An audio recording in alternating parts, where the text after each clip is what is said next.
चलो देखो फटाफट हम फैक्ट को देख लें अब, क्योंकि हमने समझ लिया कैसे क्या काम करता है, कैसे वर्क करता है डाइजेस्टिव सिस्टम।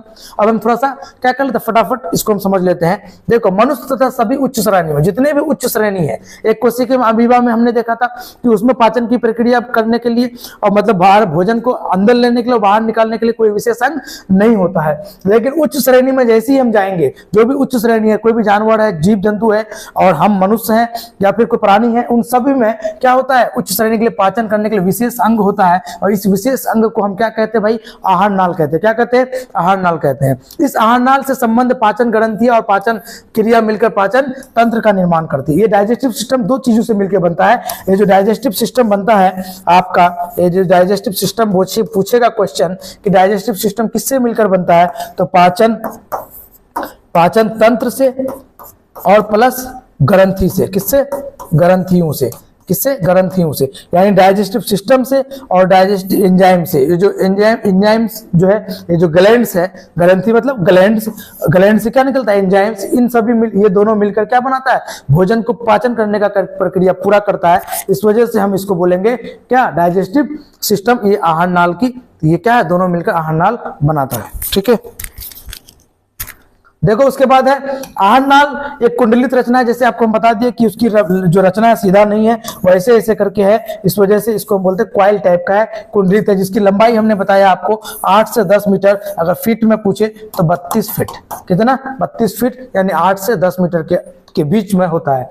ये मुख गुहा से शुरू होता है, यानी मुंह से शुरू होता है, और एनस तक जहां से आपका भोजन बाहर निकल जाता है, उस पूरे नाल को आहार नाल कहते हैं। इसलिए इसकी लंबाई कितनी है, 8 से 10 मीटर है। ठीक है, आगे देखो हम तो देखोगे कुछ चीज और है। जैसे आपका क्या है, आहार नाल का पहला भाग क्या है, मुंह है। और इस मुंह को, ये मुंह के से ऊपरी जबड़ा और निचली जबड़ा से होता है। जैसे मुंह है तो देखो ये ऊपर का जबड़ा है और ये नीचे का जबड़ा है, और ये दोनों से घिरा हुआ होता है, ये आपका मुख गुहा। ठीक है, और इस मुख गुहा में क्या क्या होता है पहले ही बताते हैं। जीभ होता है, दांत होता है। देखो जीभ है, दांत है, ये दो चीज होते हैं, और ग्लैंड भी होते हैं, जिसको हम 3 जोड़ी ग्लैंड में बोलते हैं। सेलेब्री, 3 जोड़ी सेलेब्री ग्लैंड है। और आपसे पूछे कितनी ग्रंथियां, तो 6। जोड़ी में पूछे तो 3 जोड़ी, याद रखना है आपको, पाई जाती है। लार ग्रंथि से निकलने वाला सबसे प्रमुख हार्मोन, जो लार ग्रंथि से, जो सेलेब्री ग्लैंड से जो हार्मोन निकलता है, उसका सबसे प्रमुख हार्मोन जो है, जो सबसे खास हार्मोन है, उसका नाम है टाइलिन। और ये टाइलिन क्या करता है, आपका जो भोजन है उस भोजन को में से कार्बोहाइड्रेट को पचाता है। किसको पचाता है, कार्बोहाइड्रेट को। सबसे प्रमुख पूछेगा कि सबसे सेलेब्री ग्लैंड से निकलने वाला सबसे प्रमुख, सबसे खास हार्मोन क्या है, टाइलिन है। और मुंह में सिर्फ और सिर्फ एक ही चीज का पाचन होता है, ये हमेशा याद रखना, सिर्फ और सिर्फ कार्बोहाइड्रेट का। और ये टाइलिन कार्बोहाइड्रेट को पचाने का काम करता है। इस वजह से टाइलिन ज्यादा प्रमुख है, खास है। समझ में आई बात। मुख गुहा से प्रारंभ हो जाती है, यानी सबसे पहले पाचन की क्रिया कहां से स्टार्ट होती है, तो मुख गुहा से स्टार्ट होती है। आगे बढ़े तो आगे बढ़ेंगे तो देखेंगे कुछ और चीज है, फैक्ट है कि टाइलिन जो है कार्बोहाइड्रेट का पाचन करता है, मैंने आपको बता दिया पहले ही। और जीभ के ऊपरी सतह पर कई छोटे छोटे अंकुर होते हैं, जिसे स्वाद कलियाएं होती हैं। देखो ये क्या है, स्वाद कलियां हैं। ये जो आपको छोटा छोटा दिख रहा है, ये आप अपने जीभ में भी देखेंगे तो इस पोर्शन में क्या होता है, छोटा छोटा अंकुर टाइप का रहता है, एकदम टेस्ट बड। इसको बोलते हैं टेस्ट बड। इसको क्या बोलते हैं, टेस्ट बड बोलते हैं, जिसको हम बोलते हैं स्वाद कलिका। इसी छोटा छोटा जो छिद्र टाइप का या छोटा छोटा जो ऊपर खुरदरा टाइप का दिखता है, ये ही आपको बताता है कि आप जो भोजन लिए हैं ये मीठा है, खट्टा है, तीता है, क्या है। ये जो भी बताता है, ये क्या बता रहा है, ये बताता है आपका स्वाद कलिया है। क्या है, स्वाद कलिया बताता है, जिसको हम टेस्ट बड कहते हैं। ठीक है, जब आगे आपको चैप्टर हम पढ़ाएंगे सिर्फ जीभ के बारे में, तब बताएंगे कि यहाँ पर कौन सा स्वाद बताता है, यहाँ पर कौन सा स्वाद बताता है, यहाँ पर कौन सा स्वाद, यहाँ पर कौन सा स्वाद। क्योंकि खट्टा कौन बताएगा, ये आपको बाद में पता चलेगा कि जीभ में कौन कौन सा पार्ट कैसे क्या बताता है। अब सिर्फ आपको ये जानना है कि कोई भी चीज हम खाते हैं उसका टेस्ट कौन बताता है, तो स्वाद कलियां हैं, जो छोटा छोटा अंकुर टाइप का होता है, टेस्ट बड होता है। ठीक है, इन्हीं सब स्वाद कलिकाओं के द्वारा भोजन मीठा है कि खारा है, कि खट्टा है कि कड़वा है, ये पता चलता है। कोई भी भोजन हम खाते हैं वो क्या है, वो इसी स्वाद कलिकाओं के द्वारा पता चलता है। आगे बढ़े, ठीक है। अब देखो तो आपको पता देखेगा दांत का वह भाग, दांत के बारे में हम जानते हैं। दांत का वह भाग जो मसूड़े में धसा होता है, जड़ कहलाता है। अब कोई भी एक दांत को ले लो, माना कि ये एक दांत है, ठीक है, ये एक दांत है। तो ये दांत का जो ये दांत है, आपका भी दांत होगा, तो दांत का सबसे नीचे वाला भाग जो है ये मसूड़ा में फंसा रहता है, गोश्त में यानी मसल्स में धसा हुआ होता है। ये जो धसा हुआ पार्ट्स है, इस दांत का धसा हुआ पार्ट्स को हम बोलते हैं जर। क्या बोलते हैं? जर। क्या बोलते हैं? जर, रूट बोलते हैं। और जो सबसे ऊपरी भाग है इसको बोलते हैं सिरा। इसको क्या बोलते हैं? सिरा। और जो ये बीच का पार्ट्स बच गया, ये जो बीच का पार्ट्स बच गया, इसको बोलते हैं गिरीवा। इसको क्या बोलते हैं? गिरीवा, या इसको बोलते हैं गर्दन। इसको गिरीवा या गर्दन। आपसे पूछ सकता है कि एक दांत को कितने पार्ट्स में बांटा गया है, तो दांत जो है ये दांत के टाइप्स नहीं, दांत का पार्ट, यानी एक दांत को कितने पार्ट्स में? 3 पार्ट्स में। सबसे नीचे जो मसूरे में फंसा होता है उसको क्या बोलेंगे? जर। और जो सबसे ऊपर में होता है वो क्या है? सिरा। और जो बीच वाला पार्ट्स हो गया, यानी सबसे धसा हुआ जर, ऊपर सिरा, और सब बीच वाला पार्ट इसको बोलते हैं गर्दन, जिसको बोलते हैं गिरीवा। याद रहेगा? देखो वही चीज होगा यहाँ पे, बीच वाला भाग गिरीवा है। देखो जर मसूरे में धसा हुआ, वह भाग जो मसूरे के ऊपर निकला होता है सिर कहलाता है, शिखर कहलाता है ना, सबसे ऊपर। और जर तथा शिखर के बीच, देखो ये जर है और ये सिरा या शिखर है। इस जरा ये देखो शिखर है, देखिए ये सिरा, जर और सिरा या शिखर के बीच ये वाला पार्ट्स को क्या कहेंगे? गिरीवा। ये क्या कहेंगे? गिरीवा या गर्दन कहलाता है। दांत प्रत्येक के भीतर एक मज्जा गुहा होती है, जिसके ऊपर दंतस्थि या डेंटाइन होगा। क्या होगा? डेंटाइन होती है, जो दांत का अधिकांश भाग तैयार करता है। जैसे कोई दांत है, ये दांत है, इस दांत के अंदर अगर थोड़ा सा जाओगे तो ये क्या होगा? पीला टाइप का, येलो कलर का होता है, जो अच्छा खासा हार्ड होता है। और ज्यादातर पूछेगा क्वेश्चन कि दांत को बनाने में सबसे ज्यादा भाग, सबसे ज्यादा काम कौन करता है, तो यही है आपका दंतस्थि। क्या है? दंतस्थि। यही जो है डेंटाइन, ये क्या करता है? दांत को, पूरे दांत को बनाने में सबसे ज्यादा काम उसी का है, डेंटाइन का है। आगे देखो, ये मजबूत भी बहुत होता है, हड्डी के तरह होता है, हड्डी से भी अधिक मजबूत होता है। और कड़ी रंग पीली कलर का होता है। कैसा होता है? पीला कलर का, कड़ा कलर का होता है। कड़ा होता है मतलब पीला होता है, और कड़ा मतलब टाइट होता है, सख्त होता है, हड्डी से भी ज्यादा मजबूत होता है। तभी तो आप कुछ भी चबा जाते हैं, है कि नहीं? टूटता नहीं है। डेंटाइन के ऊपर इनामेल की एक कड़ी परत होती है। अब हम क्या बोले कि इसके अंदर होता है, और इसके ऊपर एक परत होता है जो व्हाइट दिखता है आपको, ये इनामेल है। ये क्या है? इनामेल है। कड़ी परत होती है जो दांत को सुरक्षा देती है। और इनामेल क्या करती है? सुरक्षा देने के लिए है, ताकि अंदर दांत को कोई नुकसान ना पहुंचे। इस वजह से इनामेल क्या करता है? दांतों को सुरक्षा करता है। ठीक है, तो बहुत सारा क्वेश्चन इससे आपका बनेगा। आप वीडियो को रोक रोक करके आराम से नोट्स बना लेंगे और देख लेंगे और समझ भी लेंगे क्या है चीज। ठीक है, आगे देखो, दांत भोजन को काटने तथा चबाने का कार्य करता है। भोजन को क्या करता है? काटता है, कोई चीज चबाता है, ये 2 काम करता है दांत। कहता है मानव शरीर का सबसे कठोर पदार्थ दांतों का इनामेल ही होता है। अगर आपसे पूछे कि मानव शरीर का, मनुष्य का कौन सा ऐसा पार्ट्स और कौन सा ऐसा पार्ट्स है जो सबसे ज्यादा सख्त और मजबूत होता है, वो होता है दांत। और दांत का कौन सा भाग? तो इनामेल। कौन सा? इनामेल, जो सबसे ऊपर होता है, जो सुरक्षा देता है किसको? दंतस्थि, डेंटाइन को। ठीक है, एक वयस्क मनुष्य के मुंह में 32 दांत होते हैं। कितने? हम बताएं कि 32 दांत होता है। टीथ टोटल कितना होता है? Total teeth 32। लेकिन ये टाइप कितना होगा? ये टाइप कितना होगा? 4 टाइप का। कितना टाइप का? 4 टाइप का। टोटल दांत 32, लेकिन इस 32 दांत में हमारे पास 4 ही प्रकार के दांत हैं। इस 32 दांतों में 4 प्रकार के ही दांत हैं। देखो, एक होगा इंसीजर, जिससे हम किसी चीज को काटते हैं। इंसीजर से क्या करते हैं? देखो, इंसीजर आगे वाला दांत को बोलता है। ये जो आपका 2 आगे और 2 नीचे, यानी 2 ऊपर 2 नीचे दांत है 4। ये टोटल दांत कितना हो गया? इंसीजर 4। 2 ऊपर, यहाँ देखो, और 2 नीचे।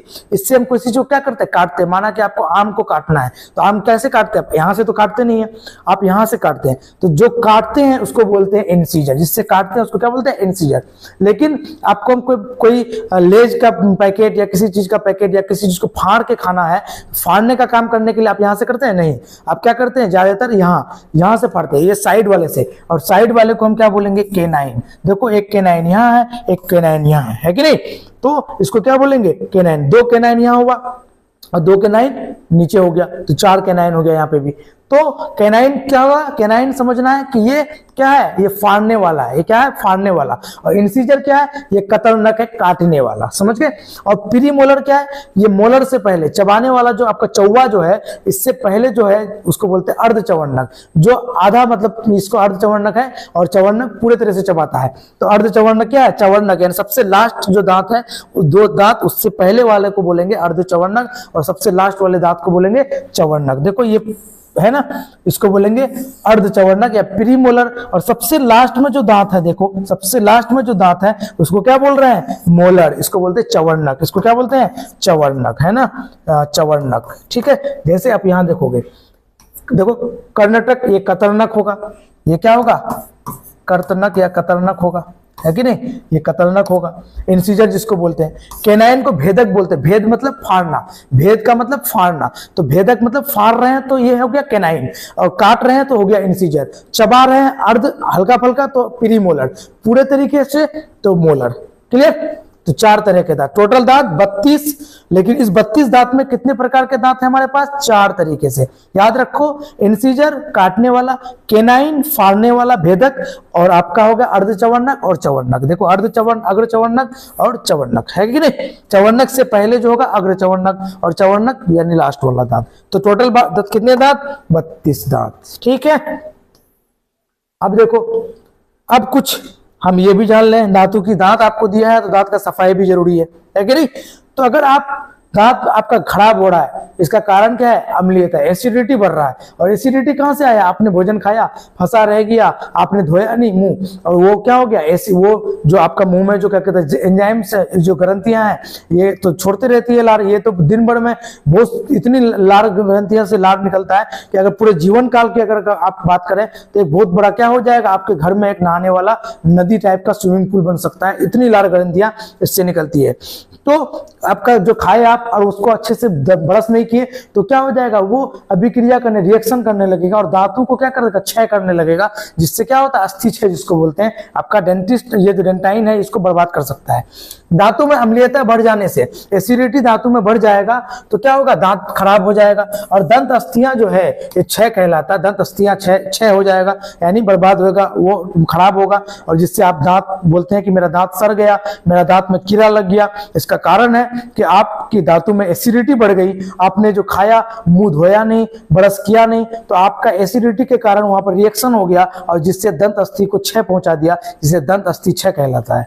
क्लियर, गरसनी जो आपको यहां देखे थे आप, है कि नहीं, और मुख गुहा का पिछला भाग गरसनी फ्रेंक्स कहलाता है। इनमें 2 निगल द्वार होते हैं, इसमें 2 छिद्र होते हैं। क्या होता है, इनमें 2 छिद्र होते हैं, हमने बताया था एपिग्लोटिस, 2 छिद्र होते हैं। एक होता है निगल द्वार जिसको गलेट बोलते हैं, जो आहार नाल के अगले भाग को गरस नली से यानी एसोफेगस से खुलता है, तथा कंठ द्वार जो श्वास नली में घुस करता है ना। हमने बताया था कि 2 क्या ऐसे करके होता है, ये देखोगे सब मुंह खोलोगे तो यहाँ पर खुलता, ऐसे करके हिलता है कि नहीं, यहाँ पर हिलता है कंठ के पास। तो ये क्या करता है, ये श्वास नली को जोड़ता है और ये फूड पाइप को जोड़ता है। एसोफेगस से ये अमाशय में फूड पाइप चला गया तो ये जोड़ा, ये इधर ढक गया तो भोजन इधर चला गया, जब सांस लिए तो इधर ढक दिया तो इधर सांस चला गया। और इसी को बोलते हैं 2 द्वार हो गया। कितने द्वार, 2 द्वार, एक कंठ द्वार और एक आपका, एक यहाँ कंठ द्वार और एक हो गया निगल द्वार। निगल द्वार से भोजन निगल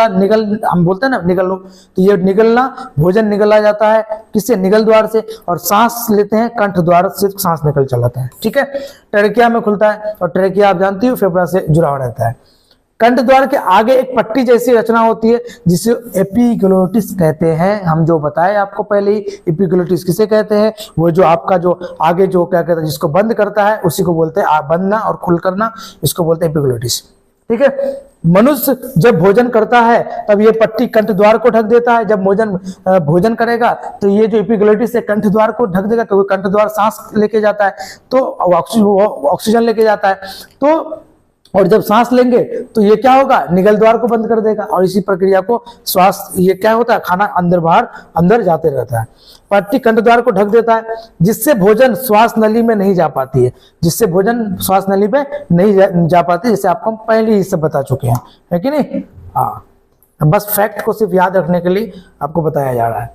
तो गरास नली मुख गुहा से, देखो गरास नली जो है मुख गुहा से लार से सना हुआ भोजन निगल द्वार के द्वारा गरास नली में पहुंचाता है, और गरास नली से होता हुआ भोजन अमाशय में पहुंचता है। गरास नली में भोजन का पाचन नहीं होता है।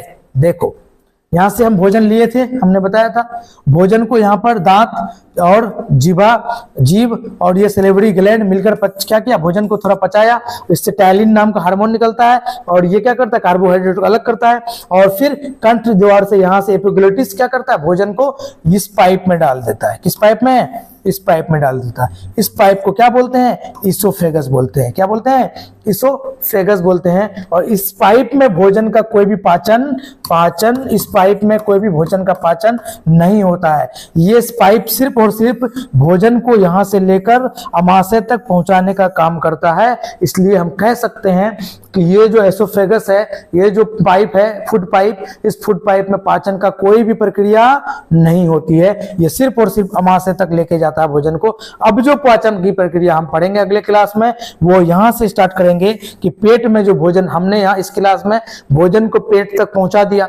अब पेट के बाद भोजन कैसे पचेगा, कैसे छोटी आंत में जाएगा, कैसे बड़ी आंत में जाएगा, कैसे भोजन बाहर निकलेगा, इसके बारे में नेक्स्ट क्लास में हम देखेंगे। जब तक भोजन को पेट में ही रहने दो। समझ में आया? ठीक है, अगले क्लास में मिलते हैं। जब तक के लिए बाय बाय।